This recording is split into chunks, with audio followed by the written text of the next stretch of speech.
স্নেহের ছাত্রছাত্রীরা, আশা করি সকলেই ভালো আছো। এলআর এনআর ক্লাসেসে তোমাদের সকলকে স্বাগত। আমি সঞ্জয় কুমার সরকার। শুরু করছি তোমাদের সপ্তম শ্রেণীর প্রথম অধ্যায়ের তাপের যে অবশিষ্ট অংশ। দেখো, আগে আমরা তাপের চ্যাপ্টারটা তাপ, কিন্তু প্রথমে তাপের যে ফল, তাপ দিলে একটা বস্তুর কি হয়, তাপ দিলে বস্তুর উষ্ণতা বাড়ে, মানে তাপের ফল উষ্ণতা। এই উষ্ণতা পরিমাপক যে যন্ত্র থার্মোমিটার, সেই থার্মোমিটার সম্পর্কে আগের অধ্যায়ে বেশিটাই আলোচনা হয়েছে। এখন আমরা প্রথম পার্টে দেখো শেষ করেছিলাম যে উষ্ণতা পরিমাপের দুটো স্কেল, সেলসিয়াস স্কেল এবং ফারেনহাইট স্কেল, তাদের মধ্যে যে সম্পর্ক C/5 সমান F-32/9, এই সম্পর্ক দিয়ে এবং এই সম্পর্কতে কিছু অঙ্ক দিয়ে আমরা আগের পার্ট 1টা শেষ করেছিলাম। আর একটা অঙ্ক এই পার্ট থেকে আমি দেবো তোমাদের, যে কোন উষ্ণতায়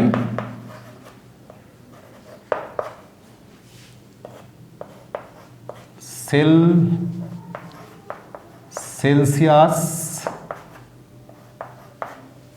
স্কেল পার্ট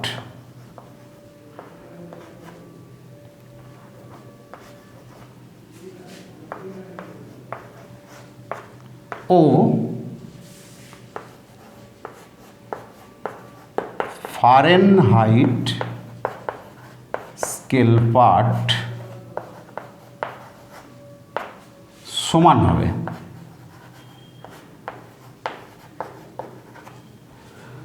কোন উষ্ণতায় সেলসিয়াস স্কেল পার্ট এবং ফারেনহাইট স্কেল পার্ট সমান হবে।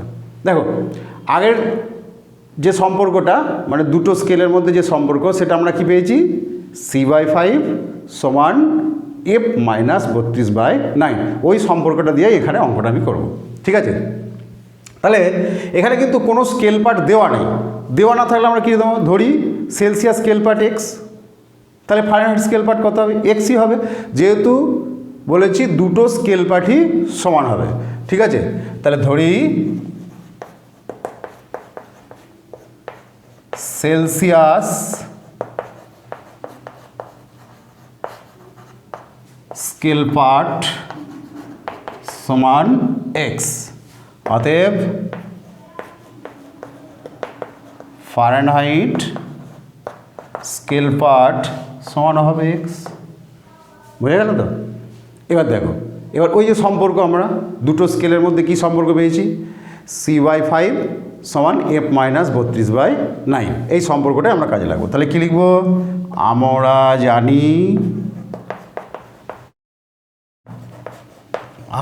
জানি যে C/5, C for Celsius scale part সমান F for Fahrenheit scale part, তাহলে F-32/9। এবার দেখো, দুটোই স্কেল পার্টই x আছে, তাহলে C এর জায়গাতেও x বসাবো, F এর জায়গাতেও x বসাবো। তাহলে কী হবে, এখানে x/5 সমান x-32/9। এবার বলেছি সমাধান নিয়ম কি, প্রথমে তাহলে এটাকে কোনাকুনি গুণ করে ভগ্নাংশটা তুলব। তা দেখো, 9 আর এক্সে গুণ করলে 9x সমান 5 আর এক্সে গুণ করলে 5x মাইনাস 160 হলো। তাহলে এই যে 5টা শুধু এক্সের সঙ্গে গুণ নয়, এর সঙ্গেও গুণ করতে হবে। তাহলে দেখো, বা 9x। এবার দেখো, তাহলে আমি যেহেতু x বার করবো, সবসময় নিয়ম হচ্ছে এক্সটাকে বাঁদিকে আনবো, বাদ বাকি সব ওদিকে নিয়ে যাবো, সমান ওদিকে। তার জন্য কি হয়, নিয়ম আমরা সমাধান শিখেছি, যখনই সমান টপকাবে, যেই টপকাবে তার যা চিহ্ন থাকবে সেটার উল্টো চিহ্ন, মানে প্লাস থাকলে মাইনাস, মাইনাস থাকলে প্লাস। আবার এপারে যদি গুণ থাকে ওপারে ভাগ হয়ে যাবে, এপারে যদি ভাগ থাকে ওপারে গুণ হয়ে যাবে। যেমন এটা দেখো, এপারে ভাগ ছিল, দেখো এখানে গুণ করেছি, এপারে এনেছি গুণ হয়ে গেছে 9x। এটাও ঠিক তাই, ভাগ ছিল, ওপারে গিয়ে কী হয়েছে, গুণ হয়ে গেছে। তাহলে একইভাবে দেখো আমি বললাম যেহেতু এক্স বার করবো, এক্স বাদ দিয়ে যা থাকবে সব ডান দিকে চলে যাবে, তাহলে এক্সটাকে এদিকে আনতে হবে। তাহলে এই যে এটাকে প্লাস কিছু নেই মানে, তাহলে এপারে আনছি মানে কী হবে, মাইনাস হয়ে যাবে, সমান সমান -160। বা তাহলে 9টা থেকে 5টা বাদ দিলে কত হয়, 4টে এক্স সমান -160। এবার দেখো আবার দেখো, তাহলে এক্স বার করব, এক্স বার করতে হলে কী করবো, এক্সের সঙ্গে এটা পাশে বসে আছে মানে কি গুণ আছে, তাহলে ওপারে এটাকে নিয়ে যাব, শুধু এক্স থাকবে তো, এক্স বাদ দিয়ে সব ওপারে যাবে। তাহলে এখানে দেখো 4টা গুণ আছে, ঠিক আছে, তাহলে 4 যেহেতু গুণ আছে তাহলে এপারে গেলে কী হবে, 4 ভাগ হয়ে যাবে, ঠিক আছে। বা এক্স ইজিক্যাল টু, তাহলে কী লিখবো, -160/4। এবার কেটে দাও, 4 4 16, শূন্যটা মাইনাসটা রয়ে গেল, বা এক্স ইজিক্যাল টু -40। এই অঙ্কটা অনেক সময় দেয়, ঠিক আছে। তাহলে এক্সটা কী পেলাম, -40। তাহলে বলেছে কোন উষ্ণতায় সেলসিয়াস স্কেল পার্ট ও ফারেনহাইট স্কেল পার্ট সমান হবে। তাহলে আমি সেলসিয়াস স্কেল পার্ট ধরেছি কত, এক্স, তাহলে এক্স কত বের হলো, -40। তাহলে কী লিখবো, -40 ডিগ্রি সি উষ্ণতায় সেলসিয়াস স্কেল পার্ট এবং ফারেনহাইট স্কেল পার্ট সমান হবে। বুঝে গেল, বেশ। এবার দেখো আমরা এতক্ষণ বললাম যে উষ্ণতা বিষয়ক অর্থাৎ তাপের ফল বিষয়ক পরিমাপ এবং তার সম্পর্কযুক্ত যে অঙ্কগুলো আছে সেগুলো শিখলাম। এবার দেখো আমরা এই পাঠে যেটা শিখব তাপের পরিমাণ স্বরূপ কিছু আলোচনা। যেমন ধরো খুব ইন্টারেস্টিং জিনিস এটা, ধরো শীতকালে আমাদের কি হয়, ঠান্ডা জল গায়ে দিতে একটু কেমন লাগে, তাই তো। তাহলে কি করি, ওর সঙ্গে গরম জল নিই, ঠান্ডা জলে মিশিয়ে দিই। এইবার দেখো তাহলে তোমার একটা পাত্রে আছে ঠান্ডা জল, যেটা কিন্তু খুব ঠান্ডা, শীতকালে বলছি, ঠিক অপর পাত্রে জলটা ফুটিয়েছো, তাহলে সেটা প্রচণ্ড গরম, তাহলে তুমি না গায়ে দিতে পারবে ঠান্ডা জলটা, ঠান্ডা লাগবে, আবার ঠিক একইভাবে অত গরম জলটাও গায়ে দিতে পারবে না। তাহলে কি করলাম আমরা, গরম জলটা ঠান্ডা জলের মধ্যে দিয়ে দিলাম, জিনিসটা কি ঘটলো, তাহলে ঠান্ডা আর গরম জল যখন মিশে গেল, মিশ্রণের জলটা যদি স্পর্শ করি তাহলে কি দেখতে পাবো, যে ওই যে জলটা না আগের মতো ঠান্ডা না প্রচণ্ড গরম। তাহলে কি হলো, কেন এমন হলো, মানে ঠান্ডা জলের উষ্ণতা বাড়লো, গরম জলের উষ্ণতা কমলো। তাহলে দেখো এই যে মিশ্রণের যে উষ্ণতা, অর্থাৎ দুটো বস্তুর, একই বস্তু, তাদের মধ্যে উষ্ণতার পার্থক্য ছিল, দুটো পাত্রেই জল ছিল, একই বস্তু, তাদের মধ্যে কী ছিল, উষ্ণতার পার্থক্য ছিল, তাই তো। তাহলে উষ্ণতার পার্থক্যটা যখন দুটো বস্তুর উষ্ণতার পার্থক্য থাকছে, তাদেরকে যখন আমার সংস্পর্শে আনছি তখন কি হয়, কিছু একটা আদান প্রদান ঘটে। কিসের আদান প্রদান ঘটে, যেটা আমরা পড়ছি তাপ, তারই আদান প্রদান ঘটে। কারণ আমরা আগে পড়ে এসেছি যে একটা বস্তুর মধ্যে যখন তাপ যায়, মানে বস্তুটা যখন তাপ নেয় তার উষ্ণতা বাড়ে, আর বস্তুটা যখন তাপ বর্জন করে তার উষ্ণতা কমে। ঠিক একইভাবে দেখলে গরম যে জলটা সেটা অপেক্ষিত ঠান্ডা হলো, আর যেটা ঠান্ডা জল সেটা অপেক্ষিত গরম হলো। তাহলে এই দুইয়ের মিশ্রণ, অর্থাৎ একটা বেশি উষ্ণতার বস্তু, একটা কম উষ্ণতার বস্তু, দুটোই একই বস্তু, তাদের মধ্যে কিসের আদান প্রদান হলো, তাপের আদান প্রদান। কিভাবে হয়, যেমন দেখো জল কি হয়, উঁচু থেকে নিচের দিকে যায়, উঁচু থেকে নিচের দিকে যায়, ঠিক একইভাবে তাপও তাই বেশি উষ্ণতার বস্তু থেকে কম উষ্ণতার বস্তুর দিকে যায়। তাহলে বেশি উষ্ণতার বস্তু গরম জল, গরম জল থেকে তাপ কোথায় এসছে, ঠান্ডা জলে, তাহলে গরম জল থেকে তাপ চলে এসেছে, সেই জন্য গরম জলের উষ্ণতা কমেছে। ঠিক একইভাবে দেখো ঠান্ডা জলের মধ্যে তাপ যেহেতু এসেছে সেই জন্য ঠান্ডা জলের উষ্ণতা বেড়েছে। অর্থাৎ দুটি বিভিন্ন উষ্ণতার বস্তু পরস্পরের সংস্পর্শে রাখলে বেশি উষ্ণতার বস্তু যা হারায় বা কম উষ্ণতার বস্তু যা পায় তাকেই আমরা বলি তাপ। বোঝা গেল? বেশ, আমি লিখছি আরেকবার দেখো, দুটি বিভিন্ন উষ্ণতার বস্তু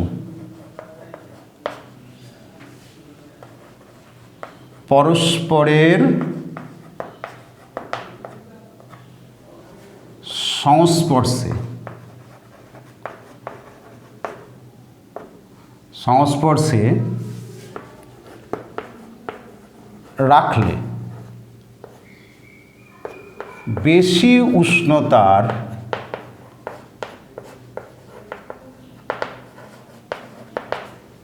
বস্তু যা হারায়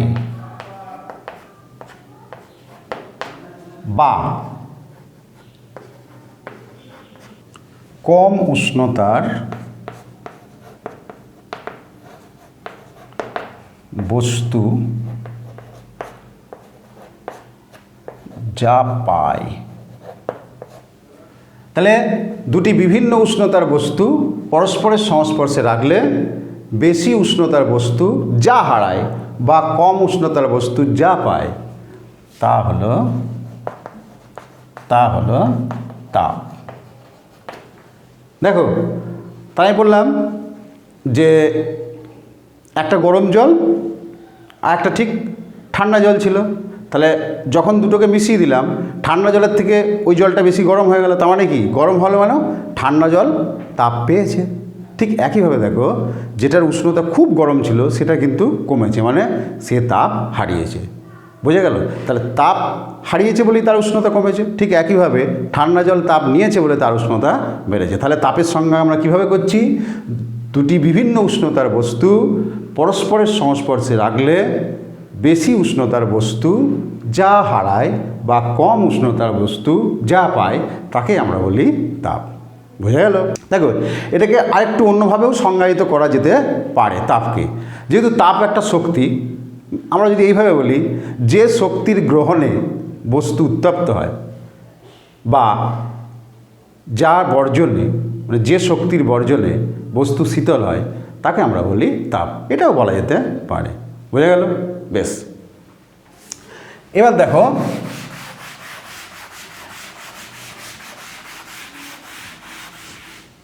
এবার আমরা তাপের যে পরিমাণ, অর্থাৎ একটা বস্তুর মধ্যে তাপ কতটা গেল বা একটা বস্তু তাপ কতটা হারালো, সেই পরিমাণটা আমরা করব কীভাবে? দেখো, ছোট্ট একটা উদাহরণ দিয়ে বলি, যে তুমি একটা জল উনানে বসিয়েছ, জলটা 25 ডিগ্রি টেম্পারেচারে ছিল, মানে উষ্ণতা ছিল 25 ডিগ্রি সি। এবার জলটাকে গরম করে ওটাকে 50 ডিগ্রি সি করলে। ঠিক একইভাবে একই পরিমাণ জল 25 ডিগ্রি সি উষ্ণতা দিয়েছিল, ওটার উষ্ণতা 75 ডিগ্রি সি করলে, তাহলে আগের জলটা কত, একই পরিমাণ জল, সেটার উষ্ণতা কত করেছিলাম? 50 ডিগ্রি সি। আবার ঠিক একই পরিমাণ একটা জলের উষ্ণতা 25 ডিগ্রি সি থেকে কত করছি? 75 ডিগ্রি সি। তাহলে 25 ডিগ্রি সি থেকে 50 ডিগ্রি সি করব। ঠিক একই পরিমাণ জল, একই উষ্ণতার জলকে 75 ডিগ্রি সি করি, দুটোতেই কি একই পরিমাণ তাপ দিতে হবে? মানে তুমি যখন গরম করবে, এটাকেও যত সময় ধরে গরম করলে এটাকেও কি তত সময় ধরে গরম করবে না? কি করতে হবে? এটাকে বেশি সময় ধরে তাপ দিতে হবে, কারণ যেহেতু এর উষ্ণতা বাড়াচ্ছি, এর কত উষ্ণতা বাড়াচ্ছি?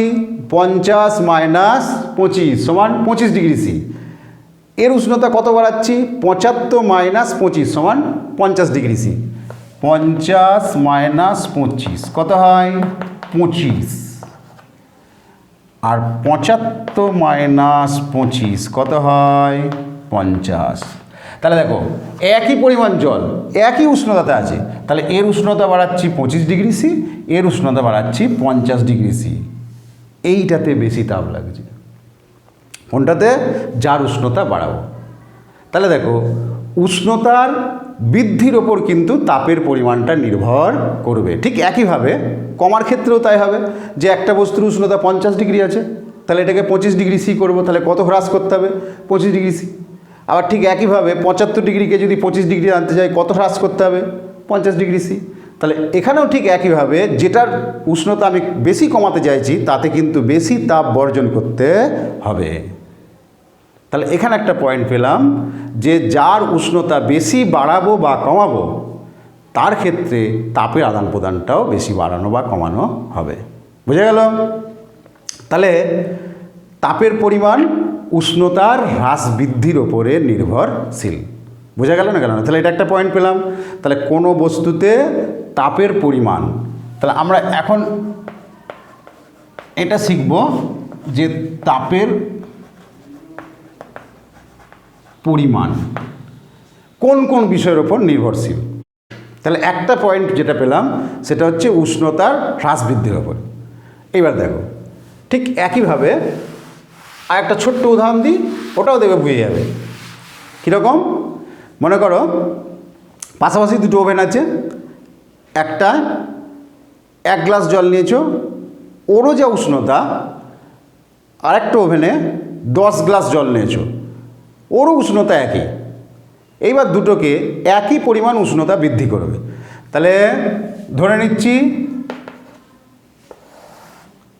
25 ডিগ্রি থেকে 50 ডিগ্রি সি করবে। কত গ্লাস জল নিয়েছো? 1 গ্লাস জল হলো। এটাও 25 ডিগ্রি সি থেকে 50 ডিগ্রি সি করবে। এখানে তুমি নিলে 10 গ্লাস জল। আচ্ছা বলো তো, এতেও যা তাপ দেবো এতেও তাই তাপ দিলে একই পরিমাণ উষ্ণতা বৃদ্ধি হবে? দেখো একই পরিমাণ উষ্ণতা কেন? 50 থেকে 25 মানে এটারও 25 ডিগ্রি বাড়াবো, এটারও 25 ডিগ্রি বাড়াবো। উনানে যদি খেয়াল করো, এটা যখন গরম হবে এই জলটা কিন্তু ওই পরিমাণ তাপে গরম হবে না, কারণ এর উষ্ণতা 25 ডিগ্রি থেকে 50 ডিগ্রি, অর্থাৎ 25 ডিগ্রি বাড়াচ্ছি, কিন্তু এখানে আছে 1 গ্লাস জল, এখানে আছে 10 গ্লাস জল। তাহলে এটাতে যা তাপ লাগবে এইটাতে কিন্তু তার থেকে বেশি পরিমাণ তাপ লাগবে। তার মানে তাপের পরিমাণ আর একটা বিষয়ের উপর নির্ভর করে। সেটা কি পেলাম? বস্তুর ভর। বস্তুর ভর। বুঝে গেল? তাহলে 1 নম্বর কি পেলাম? উষ্ণতার হ্রাস বৃদ্ধি। উষ্ণতার হ্রাস বৃদ্ধি। 2 নম্বর কি পেলাম? 2 নম্বর যেটা পেলাম সেটা হচ্ছে বস্তুর ভর। নাম্বার 3, এটা খুব ইম্পর্টেন্ট। একইভাবে দেখো উদাহরণ দিয়ে বলছি, দুটো ওভেন আছে পাশাপাশি, একই উষ্ণতার একই পরিমাণের, ধরো 25 ডিগ্রি সি উষ্ণতার 1 গ্লাস জল নিয়ে একটা ওভেনে বসালে, 25 ডিগ্রি সি উষ্ণতারই 1 গ্লাস দুধ নিয়ে একটা ওভেনে বসালে। খেয়াল করে দেখবে যে দুধটা, ধরো আমি এখানে দিই, নাহলে 25 ডিগ্রি সি এর 1 গ্লাস জল, 25 ডিগ্রি সি এর 1 গ্লাস দুধ, এটা এখানে লিখলাম। এর কারণ এটাই ফ্যাক্ট, এটাকে দিয়েই বুঝতে হবে তোমাকে, জল আর দুধ। তাহলে একটা 25 ডিগ্রি এর 1 গ্লাস, মানে এটাও 1 গ্লাস, এটাও 1 গ্লাস, এটার উষ্ণতা এক, এটার উষ্ণতা এক, আলাদা আছে বস্তু দুটো, একটা জল আর একটা দুধ। দুটোকে ওখানে বসালাম, দেখব দুধ যত তাড়াতাড়ি গরম হলো জল তার থেকে বেশি সময় নিয়ে গরম হচ্ছে। মানে একই উষ্ণতা বৃদ্ধিতে দুধে যে পরিমাণ তাপ দিতে হবে জলে তার থেকে বেশি পরিমাণ তাপ দিতে হবে। তাহলে এই পয়েন্টটা কী হবে? বস্তুর উপাদান। বস্তুর উপাদান। এইবার তোমাদের প্রশ্ন হতে পারে কেন? অ্যাকচুয়ালি আমি এখানে যেটা লিখেছি বস্তুর উপাদান, উপাদান নয়, এরপরে আরেকটা রাশি আছে, সেটা লিখলে পরিষ্কার হবে। উপাদান এর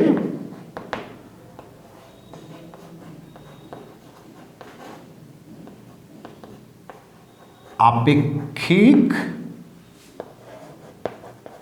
তাপ। এই দেখো, এই রাশিটা আমাকে জানতে হবে। এটা একটা নতুন রাশি পেলাম। তাহলে তার মানে আমি পরিষ্কার বুঝতে পারছি যে এই আপেক্ষিক তাপটা জলের জন্য আলাদা, দুধের জন্য আলাদা। এবার আপেক্ষিক তাপটা কি? খুব সিম্পল। ধরো একটা বস্তু, তার 1 ডিগ্রি সি উষ্ণতা বৃদ্ধির জন্য যে পরিমাণ তাপ লাগে, মানে আমি ধরো জল আছে, ঠিক আছে, এবার সেটা কতটা, একটা পরিমাণ নির্দিষ্ট অবশ্যই। 1 গ্রাম বিশুদ্ধ জল নিলাম, 1 গ্রাম বিশুদ্ধ জলের উষ্ণতা 1 ডিগ্রি সি বাড়াবো, তার জন্য আমাকে কত তাপ দিতে হবে? 1 ক্যালোরি। তাহলে 1 ডিগ্রি সি 1 গ্রাম জলের উষ্ণতা বৃদ্ধি করতে যে তাপটা লাগে সেটাই হচ্ছে জলের আপেক্ষিক তাপ। ঠিক আছে, তার মানে আপেক্ষিক তাপ তাহলে কী বললাম? আপেক্ষিক তাপ মানে বুঝলাম কোনো বস্তুর উষ্ণতা 1 ডিগ্রি সি বাড়াতে তার পরিমাণটা কত হবে, অর্থাৎ তার পরিমাণটা হবে 1, মানে সেটা 1 গ্রাম হতে পারে, 1 কিলোগ্রাম হতে পারে। এই যে 1 পরিমাণটাকে আমরা বলি একক, 1 পরিমাণটাকেই বলি আমরা একক ভর।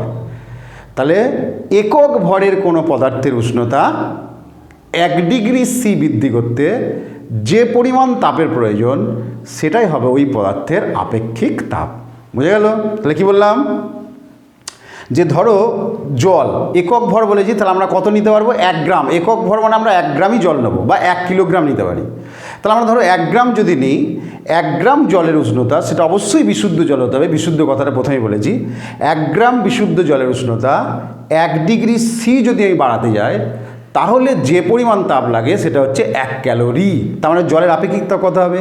1 calorie per gram degree C. Per gram degree C হচ্ছে আপেক্ষিক তাপের একক। বোঝা গেল কি বললাম? তাহলে এই যে 1 গ্রাম জলের উষ্ণতা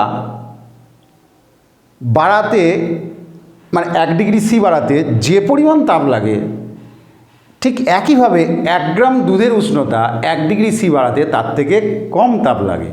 সেই জন্য কী হচ্ছে, আমি একই পরিমাণ নিয়েছি কিন্তু দুধ তাড়াতাড়ি গরম হয়ে যাচ্ছে, জল অপেক্ষাকৃত দেরিতে, মানে জল গরম হতে বেশি তাপ নিচ্ছে। তাহলে যেহেতু আমরা একই তাপ দিয়েছি, তাহলে একই তাপের ক্ষেত্রে দুধের আপেক্ষিক তাপ কম হওয়ার জন্য ওর উষ্ণতা বেশি বেড়ে গেছে, কিন্তু জলের উষ্ণতা অতটা বাড়তে পারেনি। তাহলে এটা আমার একটা খুব গুরুত্বপূর্ণ পয়েন্ট, যেটা হচ্ছে আপেক্ষিক তাপ। বস্তুর উপাদান নয়, উপাদানের আপেক্ষিক তাপ। তাহলে তাপের পরিমাণ, একটা বস্তুতে আর একটা বস্তুতে তাপ যাওয়ার পরিমাণটা কোন কোন বিষয়ের উপর নির্ভর করবে? উষ্ণতার হ্রাস বৃদ্ধি, বস্তুর ভর। উষ্ণতার হ্রাস বৃদ্ধি মানে আমি যদি বেশি উষ্ণতা বাড়াতে যাই বেশি তাপ দিতে হবে, কম উষ্ণতা বাড়াতে গেলে কম তাপ দিতে হবে একই পরিমাণের মধ্যে। ঠিক একইভাবে হ্রাস করতে গেলে যেটা বেশি হ্রাস করব সেটা থেকে বেশি তাপ নিতে হবে, যেটার উষ্ণতা কম হ্রাস করব সেটা থেকে কম তাপ নিতে হবে। বস্তুর ভর, তাহলে বস্তুর ভর কি বলেছি? যদি ভর বেশি থাকে তাহলে একই বস্তুর মধ্যে ভর যেটার ভর বেশি সেটাতে তাপ বেশি লাগবে একই উষ্ণতা বৃদ্ধিতে, আর যেটার ভর কম একই উষ্ণতা বৃদ্ধিতে সেটাতে তাপ কম লাগবে। আর হচ্ছে আপেক্ষিক তাপ, বস্তুর উপাদানের আপেক্ষিক তাপ। এই পয়েন্টটা বললাম যে সবার আপেক্ষিক তাপ একই রকম নয়। আপেক্ষিক তাপ মানে কি বললাম? একক ভরের পদার্থের উষ্ণতা 1 ডিগ্রি সি বৃদ্ধির জন্য প্রয়োজনীয় তাপ। ঠিক আছে, একক ভরের কোনো বস্তুর উষ্ণতা বা কোনো পদার্থের উষ্ণতা 1 ডিগ্রি সি বৃদ্ধির জন্য প্রয়োজনীয় তাপ, সেটা হচ্ছে আপেক্ষিক তাপ। তাহলে যেহেতু সকলের আপেক্ষিক তাপ সমান নয়, ঠিক আছে, সেই জন্য কী হয় না, জল, দুধ আর অন্যান্য যে পদার্থ আছে একই পরিমাণ উষ্ণতা বৃদ্ধিতে একই ভরের পদার্থের যার আপেক্ষিক তাপ বেশি তাতে তাপ বেশি লাগবে, যার আপেক্ষিক তাপ কম তাতে তাপ কম লাগবে। বোঝা গেল? বেশ, তাহলে আপেক্ষিক তাপটা একটু নোট করে দিই। আপেক্ষিক তাপ, আপেক্ষিক তাপ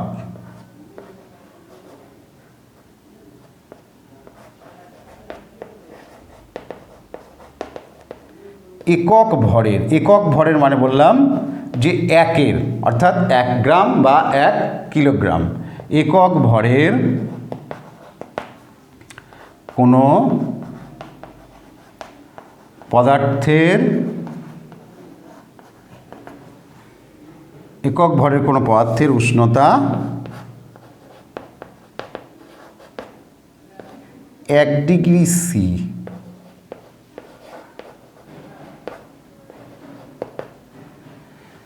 একক ভরের কোনো পদার্থের উষ্ণতা 1 ডিগ্রি সি বৃদ্ধির জন্য যে পরিমাণ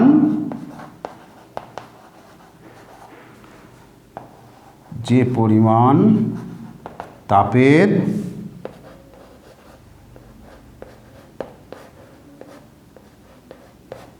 প্রয়োজন হয় তাকে ওই পদার্থের আপেক্ষিক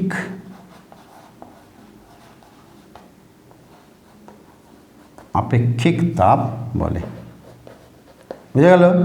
এটা খুব ইম্পর্টেন্ট রাশি একটা, আপেক্ষিক তাপ। একক ভরের কোনো পদার্থের উষ্ণতা 1 ডিগ্রি সি বৃদ্ধির জন্য যে পরিমাণ তাপের প্রয়োজন হয় তাকে ওই পদার্থের আপেক্ষিক তাপ বলে। বুঝা গেল?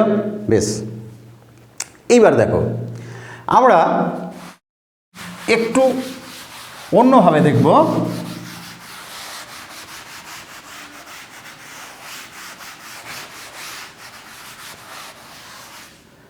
যে তাপ দিলে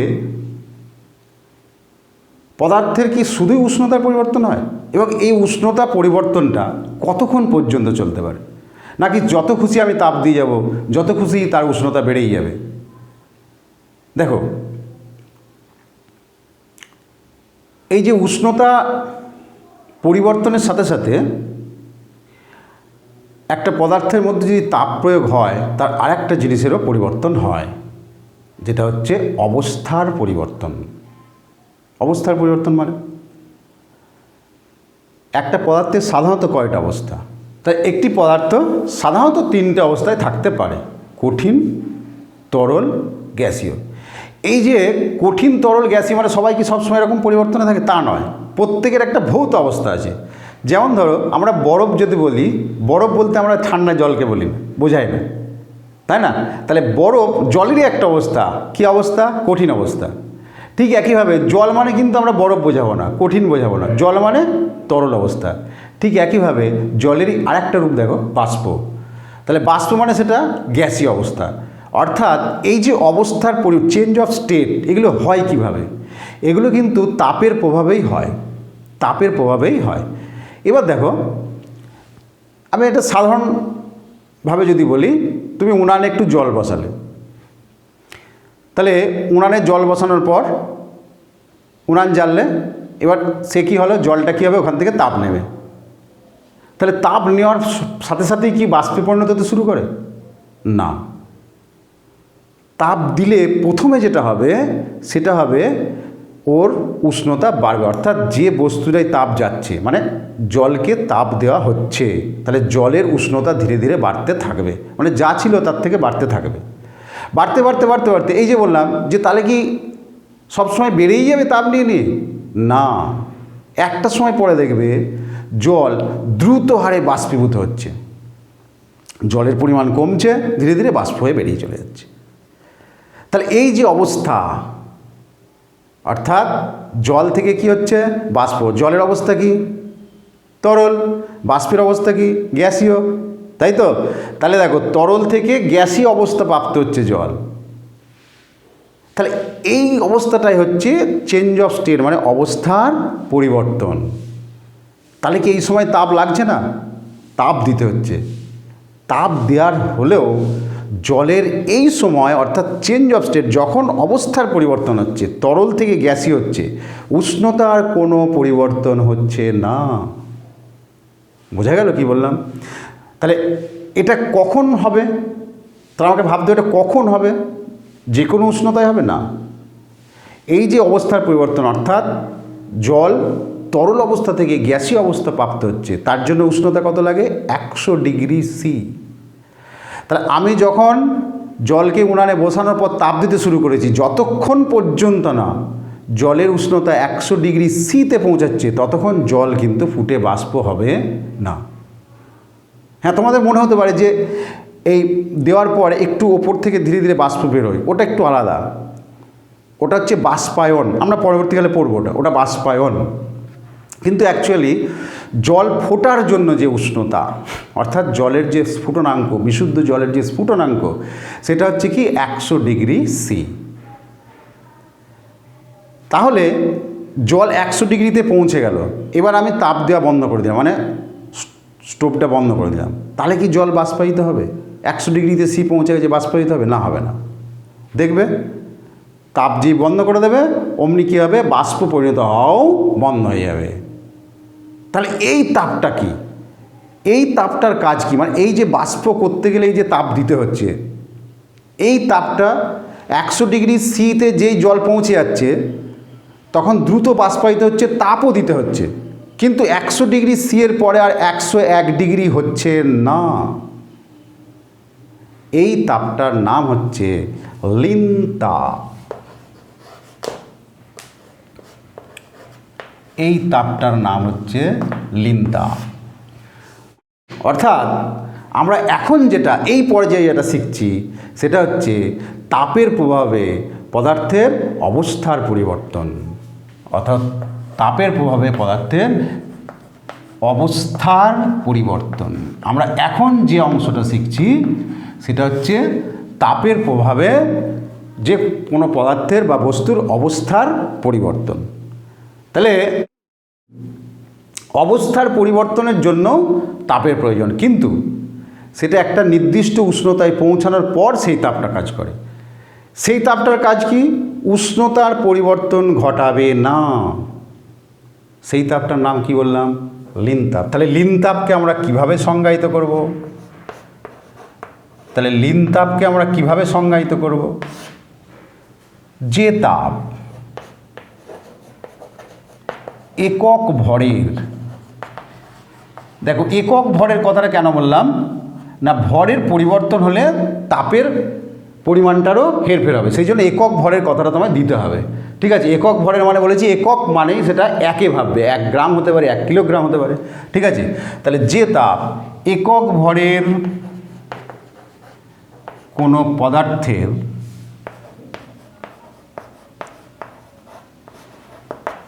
উষ্ণতার পরিবর্তন না ঘটিয়ে, উষ্ণতার পরিবর্তন না ঘটিয়ে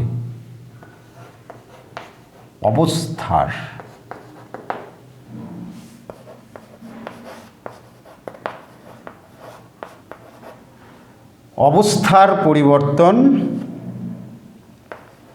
ঘটায়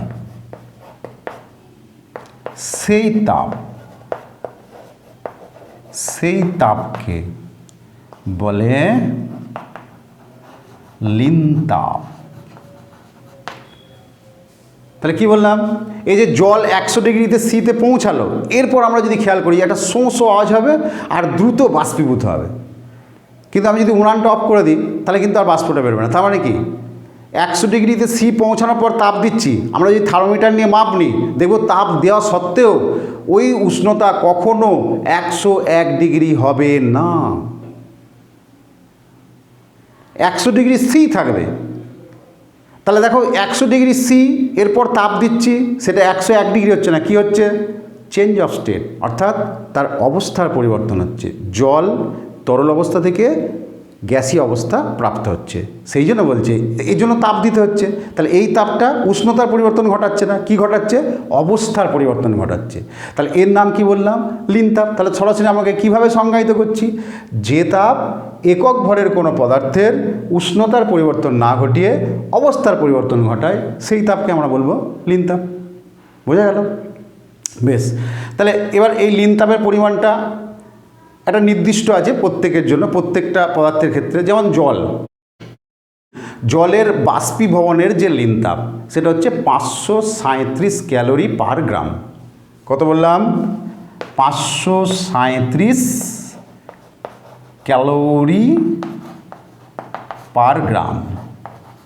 এটা কি? এটা হচ্ছে লিন তাপের একক, ক্যালোরি পার গ্রাম। ঠিক আছে, এবার দেখো তাহলে কি বললাম, জলের বাষ্পীভবনের লিন তাপ 537 ক্যালোরি পার গ্রাম। তাহলে আমরা কি বুঝবো, জল কত ডিগ্রি সি উষ্ণতায় ফোটে? 100 ডিগ্রি সি উষ্ণতায়। তাহলে 100 ডিগ্রি সি উষ্ণতায় 1 গ্রাম বিশুদ্ধ জলকে ওই উষ্ণতাতেই বাষ্পে পরিণত করতে 537 ক্যালোরি তাপ দিতে হবে। এই যে বলছি ক্যালোরি পার গ্রাম, গ্রাম মানে 1 গ্রাম। এবার জল যে ফুটছে মানে জলের অবস্থান্তর হচ্ছে কত ডিগ্রি সি উষ্ণতায়? 100 ডিগ্রি সি উষ্ণতায়। ঠিক আছে, তাহলে ওই জন্য আমাকে ওই উষ্ণতাটা মেনশন করতে হবে। কি? 100 ডিগ্রি সি উষ্ণতার 1 গ্রাম বিশুদ্ধ জলকে ওই উষ্ণতায় বললাম যে উষ্ণতার কোনো পরিবর্তন হবে না। যখন অবস্থার পরিবর্তন হয় তখন বস্তুর উষ্ণতার কোনো পরিবর্তন হয় না। সেই জন্য বলছে 100 ডিগ্রি সি উষ্ণতার 1 গ্রাম বিশুদ্ধ জলকে ওই উষ্ণতায় বাষ্পে পরিণত করতে 537 ক্যালোরি তাপের প্রয়োজন হয়। দেখো জলের আরেকটা অবস্থা যেটা হচ্ছে কঠিন অবস্থা, সেটার নাম কি? বরফ। তাহলে আমরা জানি বরফ, জল জমে বরফ হয় কত ডিগ্রি সি উষ্ণতায়? 0 ডিগ্রি সি উষ্ণতায়। কত ডিগ্রি সি উষ্ণতায়? 0 ডিগ্রি সি উষ্ণতায়, তাই তো?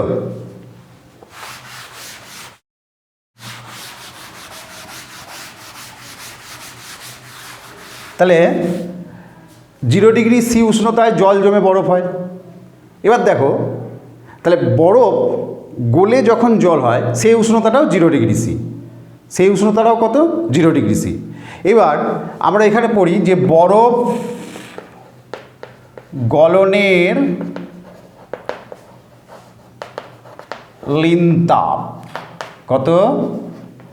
80 ক্যালোরি, আচ্ছা ইংরেজিতে যাচ্ছে, 80 ক্যালোরি পার গ্রাম। তাহলে বরফ গলনের লিন তাপ কত? 80 ক্যালোরি পার গ্রাম। তাহলে এই কথাটার মানে আমরা কী বুঝবো? যদি আমাকে প্রশ্ন করা হয় যে বরফ গলনের লিন তাপ 80 ক্যালোরি পার গ্রাম, কথাটার অর্থ কী? তাহলে এখানে পরিষ্কার বুঝতে পারছি যে লিন তাপ মানে যে বরফকে জলে পরিণত করবে। লিন তাপ মানে সে যে তাপ অবস্থান্তর ঘটায়। তাহলে বরফটা কি কঠিন অবস্থা? ঠিক আছে, তাহলে একে কি জল করছে মানে তরল করছে। তাহলে এটা কত ডিগ্রি সি উষ্ণতায় ঘটে? 0 ডিগ্রি সি উষ্ণতাতে। 0 ডিগ্রি সিতেই জল জমে বরফ হয়, আবার 0 ডিগ্রি সিতেই বরফ গলে জল হয়। তাহলে 0 ডিগ্রি সি উষ্ণতার এই যে পার গ্রাম আছে, তাহলে 1 গ্রাম বিশুদ্ধ বরফকে ওই উষ্ণতায় জলে পরিণত করতে 80 ক্যালোরি তাপের প্রয়োজন হয়। বোঝা গেল? তাহলে বরফ গলনের লিন তাপ 80 ক্যালোরি পার গ্রাম, কথাটার অর্থ কী বুঝলাম? 0 ডিগ্রি সি উষ্ণতা। প্রথমে বলছি যে উষ্ণতাতে চেঞ্জ অফ স্টেটটা হচ্ছে, অর্থাৎ অবস্থার পরিবর্তনটা হচ্ছে, সেই উষ্ণতাটা আমাকে অবশ্যই উল্লেখ করতে হবে। তাহলে এই যে বরফ গলে কত ডিগ্রি সি উষ্ণতায়? 0 ডিগ্রি সি উষ্ণতায়। তাহলে 0 ডিগ্রি সি উষ্ণতায় 1 গ্রাম বিশুদ্ধ বরফ ওই উষ্ণতার জলে পরিণত হতে 80 ক্যালোরি তাপের প্রয়োজন হয়। বুঝে গেল এটা? বেশ, এবার দেখো এই যে অবস্থার পরিবর্তনটা আমরা দুটো ভাগে ভাগ করি। একটা উচ্চ অবস্থান্তর,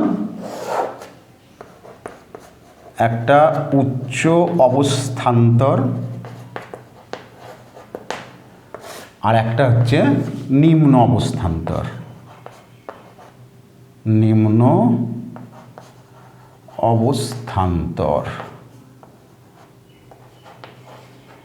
একটা উচ্চ অবস্থান্তর আর একটা হচ্ছে নিম্ন অবস্থান্তর। দেখো উচ্চ অবস্থান্তর মানে যেটাতে তাপ দিতে হয়, অর্থাৎ যে অবস্থার পরিবর্তনে তাপ দিতে হয়। যেমন ধরো বরফ গলে কী হবে? জল দিতে হবে, এর জন্য তাপ লাগবে। ওই যে বললাম লিন তাপ 80 ক্যালোরি পার গ্রাম। ঠিক একইভাবে জল ফুটে বাষ্প হবে, এর জন্য কী হবে? তাপ দিতে হবে। তার মানে যে অবস্থার পরিবর্তনের জন্য আমাকে তাপ দিতে হচ্ছে সেটা হচ্ছে উচ্চ অবস্থান্তর। আর নিম্ন অবস্থান্তর কোনটা? ঠিক উল্টো প্রক্রিয়াটা। যে অবস্থান্তরে তাপ গৃহীত হয় বা তাপ শোষিত হয় সেটা হচ্ছে নিম্ন অবস্থান্তর। যেমন ধরো বাষ্প জমে জল হবে, তার জন্য কী হবে, তাপ গৃহীত হবে বা তাপ নিতে হবে। ঠিক একইভাবে জল জমে বরফ হবে, তার জন্য কী করতে হয়, তাপ নিতে হয়। তাহলে যে অবস্থান্তরের জন্য তাপের প্রয়োজন হচ্ছে সেটা হচ্ছে উচ্চ অবস্থান্তর, আর যে অবস্থান্তরের জন্য তাপ গৃহীত হচ্ছে মানে তাপ নিতে হবে সেটা হচ্ছে নিম্ন অবস্থান্তর। এবার দেখো এই উচ্চ অবস্থান্তরের দুটো প্রক্রিয়া কি কি, একটা হচ্ছে গলন, আমি প্রক্রিয়া বলেছি, তাহলে একটা হচ্ছে গলন আর একটা হচ্ছে বাষ্পীভবন। বাষ্পীভবন তোমরা এই কথার মধ্যে দিয়েই ধরতে পারছো। এই যে গলন, গলন মানে গলে, কে গলে, কঠিন, কঠিন গলে কি হয়, তরল হয়। তাহলে যে প্রক্রিয়ায় তাপ প্রয়োগে কঠিন পদার্থ গলে তরল হয় সেই প্রক্রিয়া গলন। তাহলে কি বললাম, উচ্চ অবস্থান্তর মানে তাপ দেবে, উচ্চ অবস্থান্তর মানে তাপ দিতে হবে। তাহলে গলনটা প্রথমেই বলেছি এটা একটা প্রক্রিয়া। তাহলে উচ্চ অবস্থান্তরের দুটো প্রক্রিয়া, একটা গলন আর একটা বাষ্পীভবন। তাহলে গলন যেহেতু প্রক্রিয়া, তাহলে আমি যে প্রক্রিয়া দিয়ে শুরু করব। তাহলে যে প্রক্রিয়ায় তাপ প্রয়োগে কঠিন পদার্থ গলে তরল হয় সেই প্রক্রিয়াকে আমরা বলবো গলন। ঠিক একইভাবে দেখো বাষ্পীভবন মানে বাষ্প হওয়ার প্রক্রিয়া, কে বাষ্প হয়, তরল। তাহলে বাষ্প হওয়ার জন্য কি লাগবে, তাপ লাগবে। এখানে বলেছি উচ্চ অবস্থান্তর মানেই তাপ প্রয়োগ। তাহলে যে প্রক্রিয়ায় তাপ প্রয়োগে তরল ফুটে বাষ্পে পরিণত হয় সেই প্রক্রিয়াকে বলবো আমরা বাষ্পীভবন। বুঝে গেল? বেশ, এবার দেখো নিম্ন অবস্থান্তর, এরও দুটো প্রক্রিয়া। তাহলে যেমন ধরো কঠিন গলে তরল হচ্ছে, ঠিক উল্টো প্রক্রিয়াটা হয়, তরল জমে কঠিন। ঠিক আছে, তাহলে একটা হচ্ছে কঠিনীভবন, একটা হচ্ছে কঠিনীভবন, কঠিনীভবন এটা একটা প্রক্রিয়া হলো। আর একটা হচ্ছে ঘনীভবন, ঘনীভবন, ঘনীভবন। দেখো তাহলে আমি যেহেতু এটা নিম্ন অবস্থান্তরের বলছি, তাহলে এই দুটো প্রক্রিয়া, নিম্ন অবস্থান্তরে কী করতে হয়, তাপ নিতে হয়। ঠিক আছে, তাপ নিতে হয়, এটাতে তাপ দিতে হয় বা প্রয়োগ করতে হয়, এটাতে তাপ নিতে হয়। তাহলে কঠিনীভবন, তাহলে যে প্রক্রিয়ায় তাপ নিষ্কাশনে, নেওয়াকে বলে নিষ্কাশনে, তরল পদার্থ জমে কঠিনে পরিণত হয়। তাহলে এটা একটা প্রক্রিয়া, সেই জন্য আমরা শুরু করছি যে প্রক্রিয়ায়। তাহলে এটার জন্য কি করতে হয়, তাপ দিতে হয়, মানে নিতে হয়। নিতে হয় মানে এটাকে ভালো ভাষায় বলছি নিষ্কাশন, প্রয়োগ আর নিষ্কাশন। তাহলে যে প্রক্রিয়ায় তাপ নিষ্কাশনে তরল পদার্থ জমে কঠিন হয় সেই প্রক্রিয়া হচ্ছে কঠিনীভবন। ঘনীভবন এটা আমরা জানি যে বাষ্প জমে তরলে পরিণত হয়, এর জন্যও তাপ নিতে হয়। তাহলে যে প্রক্রিয়ায় তাপ নিষ্কাশনে বাষ্প ঘনীভূত হয়ে তরলে পরিণত হয়, বাষ্প ঘনীভূত হলে তরল হয়, তাহলে বাষ্প ঘনীভূত হয়ে তরলে পরিণত হয় সেই প্রক্রিয়াকে আমরা বলবো ঘনীভবন। বোঝা গেল? এইবার দেখো এই যে তাপ দেওয়া বা নেওয়া, এখানে শুধু তাপ নয়, সেটা হচ্ছে লীন তাপ। সবসময় মনে রাখতে হবে চেঞ্জ অফ স্টেট মানে অবস্থার পরিবর্তন যখন আমি আলোচনা করছি, এই তাপটাই হচ্ছে লীন তাপ। তাহলে গলনের জন্য যে লীন তাপ সেটাকে আমরা বলবো গলনের লীন তাপ। ঠিক একইভাবে বাষ্পীভবনের জন্য যে লীন তাপ, অর্থাৎ বাষ্প যখন হবে তার জন্য যে লীন তাপ সেটাকে বলছি বাষ্পীভবনের লীন তাপ। ঠিক একইভাবে কঠিনীভবন যখন হবে তার জন্য যে তাপ নিষ্কাশন করব সেটা হচ্ছে কঠিনীভবনের লীন তাপ। আর ঘনীভবন অর্থাৎ বাষ্প যখন তরল হবে তার জন্য যে লীন তাপ নিতে হবে সেটা হচ্ছে ঘনীভবনের লীন তাপ। সেই জন্য লীন তাপ হচ্ছে চার প্রকারের, একটা গলনের লীন তাপ, একটা বাষ্পীভবনের লীন তাপ, একটা কঠিনীভবনের লীন তাপ, একটা ঘনীভবনের লীন তাপ। বোঝা গেল? বেশ, এবার দেখো আমরা লীন তাপের কিছু বাস্তব অভিজ্ঞতা শেয়ার করব। বাস্তব অভিজ্ঞতা কীরকম, আমাদের প্রত্যেকের বাড়িতেই দেখবে গরমকালে, এখন হয়তো অতটা ব্যবহার হয় না, কিন্তু আগেকার দিনে কী ব্যবহার হতো, যে ঠান্ডা জল খাওয়ার জন্য মাটির কলসি ব্যবহৃত হতো। কী ব্যবহৃত হতো? মাটির কলসি।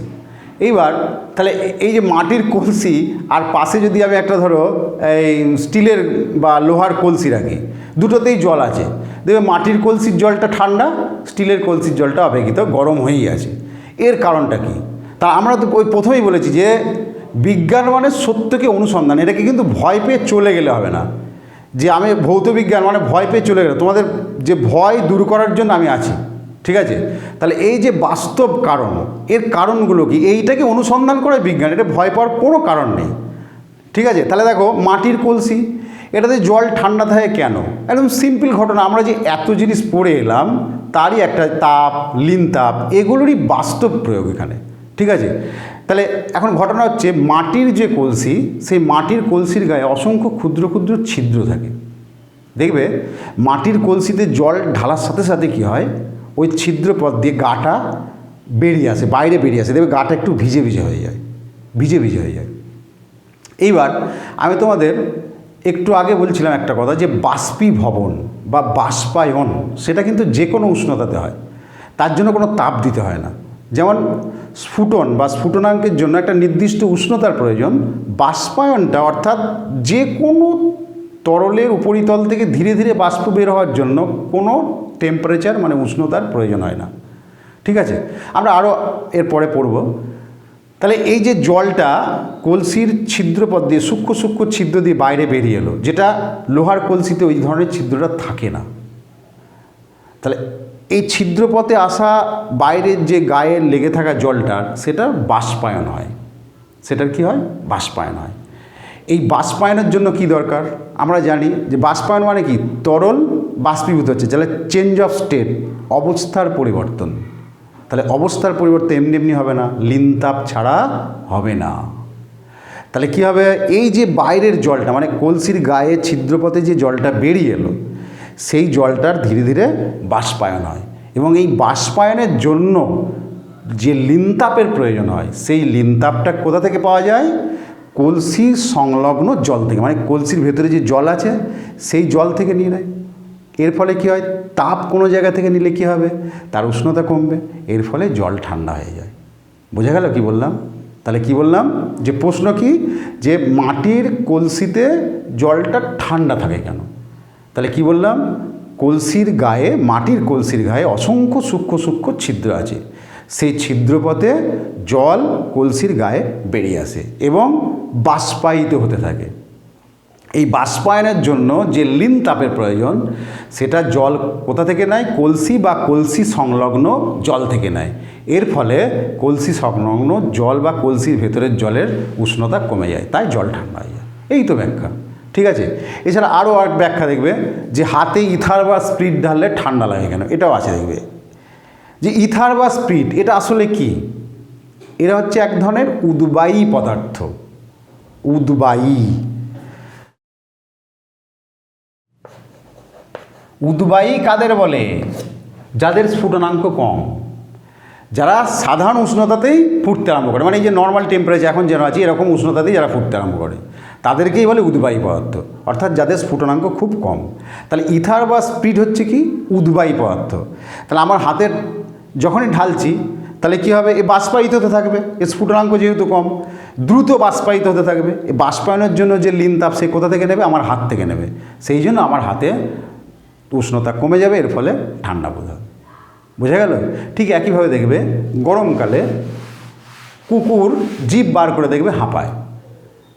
তাহলে জিভ বার করে হাঁপায় কেন, মুখ দিয়ে একটু লাল কাটে, তাহলে জিভেতে তো জল আছে, তুমি এরকম বাইরে জিভটা বার করলেও ঠান্ডা বোধ হবে। এর কারণটা কি, তাহলে ওই যে জল, জিভের যে জলটা বাষ্পায়িত হতে থাকবে, বাষ্পায়নের জন্য যে লিন তাপটা সেটা কী নেবে, শরীর থেকে নেবে, এর ফলে ওর শরীর ঠান্ডা বোধ হবে, সেই জন্য ওরা কী করে, জিভ বার করে হাঁপায়। বোঝা গেল? তাহলে এগুলো যে লিন তাপ সম্পর্কিত যে বাস্তব সমস্যাগুলো, সেগুলো বললাম। এবার একটুখানি এসো একটু অঙ্কের বিষয়ে। তাহলে আমরা যেহেতু তাপের পরিমাণ পড়ছিলাম, ঠিক আছে, তাহলে এখানে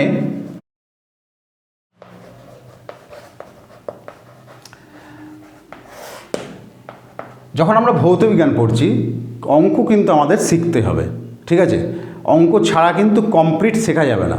তাহলে এখানে যে যে চ্যাপ্টারে যেমনভাবে অঙ্কগুলো আছে, মানে একদম সহজ পদ্ধতি, ঠিক আছে, সেগুলো আমাদের কিন্তু টুকটুক করে শিখতে হবে, নাহলে ওই চ্যাপ্টারটা অসম্পূর্ণ থেকে যাবে।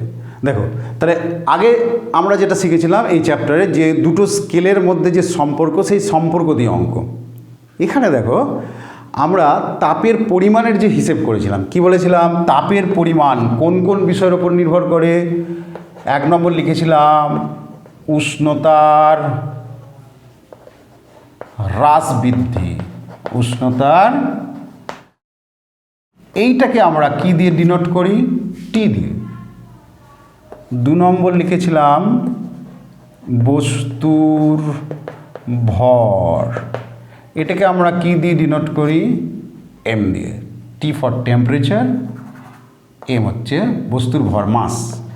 আর 3 নম্বর হচ্ছে আপেক্ষিক তাপ, আপেক্ষিক তাপ, এটাকে আমরা এস দিয়ে ডিনোট করি। তাহলে তাপের পরিমাণ, উষ্ণতার হ্রাস বৃদ্ধি টি, বস্তুর ভর এম, আর বস্তুর উপাদানের আপেক্ষিক তাপ এস, এই 3টে বিষয়ের উপর। তাহলে আমরা ধরো একটা বস্তুর মধ্যে তাপ দিলাম, মানে তার উষ্ণতা বৃদ্ধি করব। তাহলে যখন বস্তুর মধ্যে আমরা তাপ দিচ্ছি, মানে তার উষ্ণতা বাড়ানোর জন্য যখন তাপ দিচ্ছি, সেটাকে আমরা বলি গৃহীত তাপ, সেটাকে আমরা বলি গৃহীত তাপ। আবার যখন বস্তুর উষ্ণতা কমাবো, তার জন্য কী হবে, তাপ নিষ্কাশন করতে হবে, তাহলে সেই তাপটাকে আমরা বলি বর্জিত তাপ। কি বলি, বর্জিত তাপ। দেখো, এই গৃহীত তাপ বা বর্জিত তাপ সরাসরি এই 3টে রাশির গুণফল। তাহলে গৃহীত তাপ বা বর্জিত তাপের পরিমাণ সমান হচ্ছে কি, এমএসটি, বস্তুর ভর ইন্টু আপেক্ষিক তাপ ইন্টু উষ্ণতা বৃদ্ধি বা হ্রাস। বোঝা গেল? তাহলে বৃদ্ধি বা হ্রাস কেন বলছি, গৃহীত তাপ হলে উষ্ণতা বৃদ্ধি ওটা, আর বর্জিত তাপ হলে উষ্ণতা হ্রাস টিটা। বোঝা গেল? এই ফর্মুলাটা দিয়ে আমি অঙ্কটা শিখব। ঠিক আছে, যেমন আমি একটা ধরো অঙ্ক লিখছি, সিম্পল, এটা মুছি।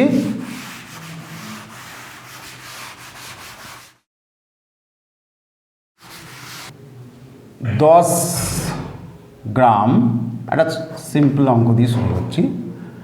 10 গ্রাম বিশুদ্ধ জলের উষ্ণতা 50 ডিগ্রি সি থেকে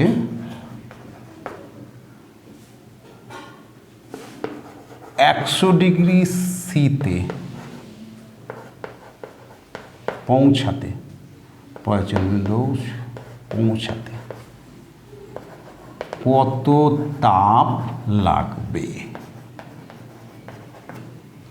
দেখো কি অঙ্কটা দিয়েছি, 10 গ্রাম বিশুদ্ধ জলের উষ্ণতা 50 ডিগ্রি সি থেকে 100 ডিগ্রি সিতে পৌঁছাতে কত তাপ লাগবে।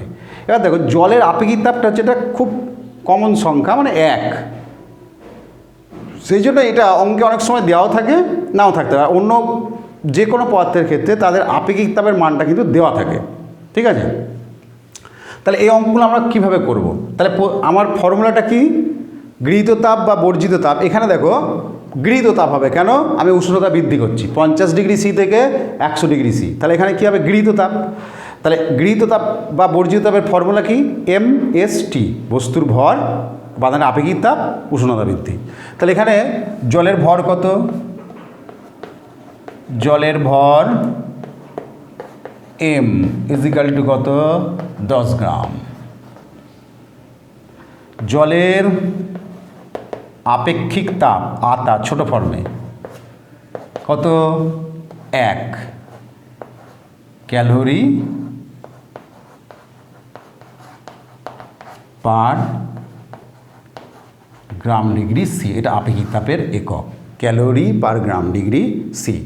তাহলে জলের এম পেলাম কত, 10, এস পেলাম কত, 1, আর একটা হচ্ছে উষ্ণতা বৃদ্ধি, উষ্ণতা বৃদ্ধি, এটা হচ্ছে টি। এই টি বার করাটা সোজা, যেটা তোমার যে উষ্ণতাটা বেশি থাকবে সেটা থেকে কমটা বাদ দেবে, তাহলে টি বেরিয়ে যাবে। তাহলে এখানে বেশি উষ্ণতা কত, 100 ডিগ্রি সি, কম উষ্ণতা কত, 50 ডিগ্রি সি। তাহলে আমার উষ্ণতা বৃদ্ধি কত হবে, উষ্ণতা বৃদ্ধি হবে 100 মাইনাস 50, ঠিক আছে, সমান 50 ডিগ্রি সি, পেয়ে গেলাম। তাহলে এবার কী লিখব, যেহেতু এটা তাপ দিচ্ছি সেই জন্য কী লিখব, গৃহীত তাপ সমান এম এস টি সমান সমান এম কত 10, এস কত 1, টি কত হলো। তাহলে এটা যেহেতু তাপ সিজিএস একক, সব ক্যালোরিতে আছে, সেই জন্য এটার একক কী হবে ক্যালোরি। তাহলে 5 × 10 = 50 500। বোঝা গেল? এরকম ছোটো ছোটো অঙ্ক। তাহলে আমাকে জাস্ট ফর্মুলাটা জানা যে একটা বস্তুর যে উষ্ণতা বাড়ায় বা কমায়, উষ্ণতা বাড়াতে গেলে সেটাকে আমরা বলছি গৃহীত তাপ, আর কমালে বর্জিত তাপ। তাহলে গৃহীত তাপ বা বর্জিত তাপের জন্য ফর্মুলা কি এমএসটি। এমএসটি, এম মানে বস্তুর ভর। তাহলে দেখে নাও ওখানে বস্তুর ভর কত দেওয়া আছে, ওর আপেক্ষিক তাপ কত। আমি বারবার বললাম আপেক্ষিক তাপটা জলের ক্ষেত্রে যেহেতু এটা 1 আমাদের মনে রাখতে হয়, আর অন্য অন্য পদার্থের ক্ষেত্রে আপেক্ষিক তাপটা ওখানে দেওয়া থাকে। তাহলে এসটা দেওয়া কত দেওয়া আছে, আর উষ্ণতা বৃদ্ধি এটা বার করা, বৃদ্ধি বা হ্রাস যাই বার করি বেশি উষ্ণতা থেকে কম উষ্ণতাটা বাদ দিয়ে দেবো, যেটা বেরোবে সেটাই টি দিয়ে 3টের গুণফলই হবে আমার অ্যান্সার। তাহলে এখানে যেহেতু আমার তাপ দিতে হচ্ছে সেই জন্য আমি লিখেছি গৃহীত তাপ, আবার কোনো সময় উষ্ণতা কমাতে গেলে সেখানে আমি লিখব বর্জিত তাপ। ঠিক আছে, এই টাইপের অঙ্কগুলো তোমাদের আসে। হলো, আমরা প্রায় শেষের দিকে পৌঁছে গেছি। এবার আমাদের এই যে চ্যাপ্টার শেষের দিকে দেখবে সব চ্যাপ্টারই প্রায় আছে যে আমাদের শারীরবৃত্তীয় ক্রিয়া, এই ক্রিয়ায় তাপ এর ভূমিকা কী বা উষ্ণতার ভূমিকাটা কী। আমাদের পৃথিবী ধরো সমস্ত জায়গার আবহাওয়া বা জলবায়ু একই রকম নয়, ঠিক আছে। তাহলে আমরা সাধারণত উষ্ণ অঞ্চলে বাস করি, মানে আমাদের যে আবহাওয়া প্রকৃতি সেটা হচ্ছে গরম, বেশিরভাগ সময় ঋতুর বেশিরভাগ সময় কিন্তু আমরা গরমে। আবার এর থেকেও বেশি উষ্ণ জায়গাও আছে পৃথিবীর, আবার অপেক্ষাকৃত অনেক ঠান্ডা জায়গাও আছে। তাহলে দেখা গেল আমাদের যে জীবনযাত্রার মান যেরকম হবে, একটা ঠান্ডা অঞ্চলের মানুষের কিন্তু জীবনযাত্রার মান সেরকম হয় না। ঠিক মানুষ বলবো না, উদ্ভিদ ও অন্যান্য প্রাণী জীবজন্তু যারা আছে সবার ক্ষেত্রে আলাদা রকম আছে। আমরা সাধারণত গ্রীষ্মপ্রধান অঞ্চলের লোকেরা যে ধরনের খাবার খায়, শীতপ্রধান অঞ্চলের লোকেদের কিন্তু খাবারের তালিকা ঠিক ওই রকম টাইপের হয় না। মানে তারা যেহেতু শীতপ্রধান অঞ্চলে বসবাস করে, তাহলে যে সমস্ত ক্যালোরিযুক্ত বা শরীরে তাপ উৎপাদক খাবার তারা কিন্তু বেশি পরিমাণে খায়। আমাদের কিন্তু ওই ধরনের খাবার খাওয়া যায় না। ঠিক একইভাবে দেখবে পশুদের ক্ষেত্রেও যারা অপেক্ষিত ঠান্ডা অঞ্চলের, যারা ঠান্ডায় বাস করে তারা খুব লোমশযুক্ত হয়। যেমন মেরু ভাল্লুক, মেরু ভাল্লুক মানে মেরুতে যে ভাল্লুকগুলো, মেরু অঞ্চলের টেম্পারেচার কী হয় অনেক কম হয়। তাহলে মেরু ভাল্লুকগুলো দেখবে গায়ে অনেক লোমশযুক্ত হয়। যেহেতু অঞ্চলে প্রচণ্ড ঠান্ডা, তার শরীর থেকে যে ঠান্ডা বেরিয়ে যেতে না পারে বাইরে, তার জন্য কী হয় লোমশযুক্ত হয়। অপেক্ষিত আমাদের যে গরম অঞ্চল মানে গরম এলাকার জীবজন্তু যারা হয় তাদের গায়ে কিন্তু লোমের পরিমাণটা অনেক কম থাকে। এই ধরনের মানে যেরকম পরিবেশ, যেখানে তাপ বেশি সেখানে জীবনযাত্রা একরকম বা তাদের আকৃতি প্রকৃতি একরকম, আবার যেখানে গরম বেশি ঠান্ডা কম সেখানকার কিন্তু মানুষ বা অন্যান্য জীবজগৎ প্রাণী যারা আছে তাদের এই গঠন আকৃতি প্রকৃতি আলাদা রকম হয়। ঠিক একইভাবে এটা আমাদের জানা প্রয়োজন যে আমাদের শরীরের উষ্ণতা যদি কোনো কারণে বৃদ্ধি হয় তাহলে কী কী ঘটে। প্রথম কথা, শরীরে উষ্ণতা বেড়ে গেলে কোনো কারণে, ধরো আমি খুব ভারী কাজ করলাম, সঙ্গে সঙ্গে কী করি হাঁপাতে থাকি। হাঁপাতে থাকছি মানে কি আমার শ্বাসক্রিয়া দ্রুত হচ্ছে। আর কি হয়, গাটা ঘামে ভিজে যায়, তাই তো। আর কি হয়, শরীরে কুঁড়েমি ভাব, কাজে অনীহা দেখা দেয়। মানে প্রচণ্ড জোরে হঠাৎ করে দৌড়ে দিলাম, তারপরে দেখি এত হাঁপিয়ে যাচ্ছি আমি বসে গেলাম। তার মানে তখন কী হয়, শরীরের টেম্পারেচারটা অনেক বেড়ে যায়। তাহলে শরীরের টেম্পারেচার কোনো কারণে যদি বেড়ে যায় তাহলে কি কি প্রভাব আমাদের শরীরে দেখা যায়। নাম্বার 1 যেটা বললাম যে শ্বাসক্রিয়া বেড়ে যায়। নাম্বার 2 ঘাম বেরোনোর হার বেড়ে যায়। নাম্বার 3 কাজে অনীহা বা কুঁড়েমি দেখা দেয়। নাম্বার 4 খাবার গ্রহণের পরিমাণও কমে যায়। আর রক্তনালীর যে ব্যাস সেটা কিন্তু বেড়ে যায়। বুঝা গেল? এইটা হচ্ছে আমাদের শরীরের উষ্ণতা বেড়ে গেলে হয়। আর কমে গেলে কি কি হয়? কমে গেলে মানে যখন ঠান্ডার সময় আমার যদি কমে যায় কাঁপিতে এরকম, তা একটা কম্পন সৃষ্টি হয়, মানে আমাদের শরীরে কি হয়? কাঁপুনি হয়। আর কি হয়? গায়ের লোমগুলো দেখবে খাড়া হয়ে যায়। ঠিক আছে? আর কি হয়? যে খাবার যে ইচ্ছা সেটা কিন্তু কমে যায়। ঠিক আছে? আর জড়সড় হয়ে যায়। ঠিক আছে? তাহলে শরীরের উষ্ণতা বেড়ে গেলেও কিছু লক্ষণ পাওয়া যায়, ঠিক একইভাবে কমে গেলেও এই লক্ষণগুলো পাওয়া যায়। ঠিক আছে? আর একটা দেখবে জীবজগতের ক্ষেত্রে কিছু কিছু, যেমন এই বাবলা আছে, আমরুল আছে, এই সব গাছের পাতা, ঠিক আছে, দেখবে রোদে খুলে যায়, আবার রোদ কমে গেলে মরে যায়। সেই জন্য বলছে এটা তো তাপের প্রভাবে রোদ বেরোচ্ছে, মানে কি সূর্যের আলোতে এর তাপ পাচ্ছে, তাপের প্রভাবে পাতাগুলো খুলে গেল। আবার তাপ যখন বন্ধ হয়ে যাচ্ছে, দিনের বেলা রাত্রেবেলা যখন চলে যাচ্ছে, পাতাগুলো আবার মরে যাচ্ছে। ঠিক আছে? এই ধরনের ঘটনাগুলো ঘটে। তাহলে এই যে ঘটনাগুলো, এগুলো হচ্ছে আমাদের কি, যে আমাদের যে শারীরবৃত্তীয় ক্রিয়ায় তাপের কী কী ভূমিকা আছে, এই পর্যন্তই। ঠিক আছে? তাহলে আজকের ক্লাস এই পর্যন্তই। সকলে ভালো থেকো। আর আমাদের এই যে চ্যাপ্টার তোমাদের পড়াচ্ছি তাপ সম্পর্কিত, যেগুলো অবজেক্টিভ টাইপ প্রশ্ন আর নোটস যেগুলো দরকার, সেটার জন্য আমাদের LR NR যে অ্যাপটা আছে সেটা ডাউনলোড করো এবং ব্যবহার করো।